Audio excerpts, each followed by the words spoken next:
Who should actually reach for the Mytee Contractor's special heated carpet extractor? Who might be better off putting that money toward a smaller unit?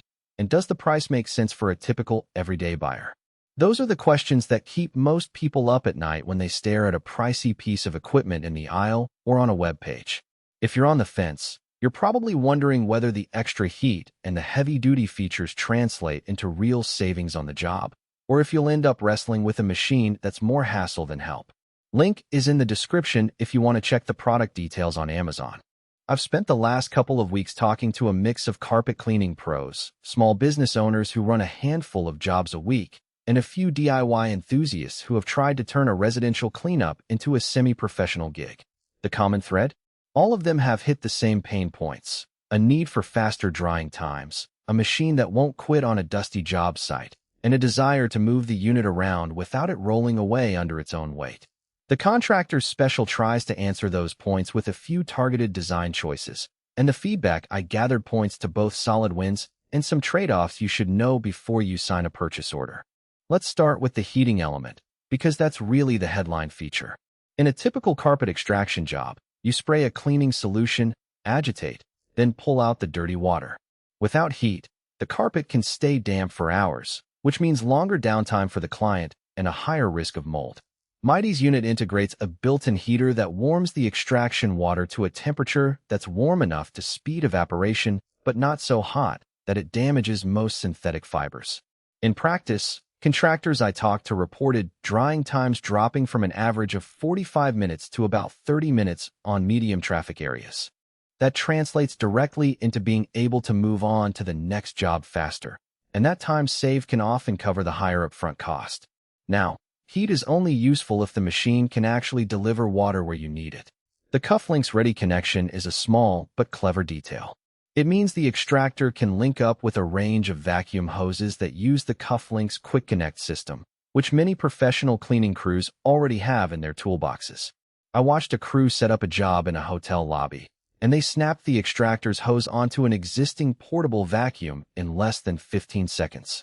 No fiddling with clamps or worrying about leaks. That kind of plug-and-play reliability can shave minutes off each setup, and over a day's worth of jobs those minutes add up. Mobility is another place where the Contractor's Special tries to earn its keep. The unit sits on a pair of locking casters. When you're pushing the machine across a polished tile floor, you want the wheels to roll smoothly. When you're positioning it on a carpeted office and you need it to stay put while the extraction heads are engaged, you need those locks to bite. In my field visits, the locks held firm even on a slight incline, and the casters didn't wobble under the weight of a full water tank.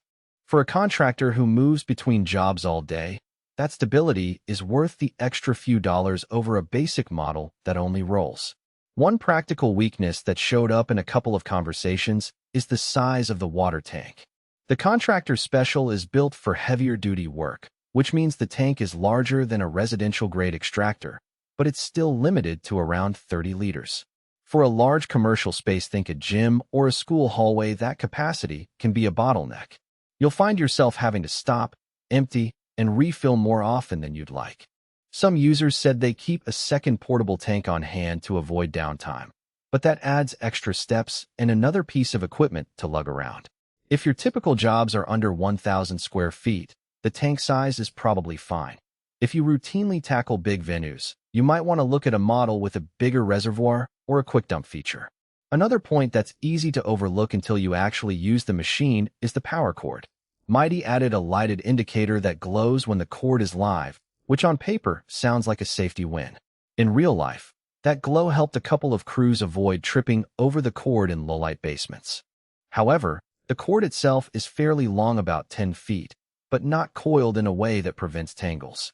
On cramped job sites, you still need to be mindful of where the cord lies, especially when you're moving the unit around with the casters locked. It's a minor annoyance, but it's something you'll notice the first time you set up in a tight space.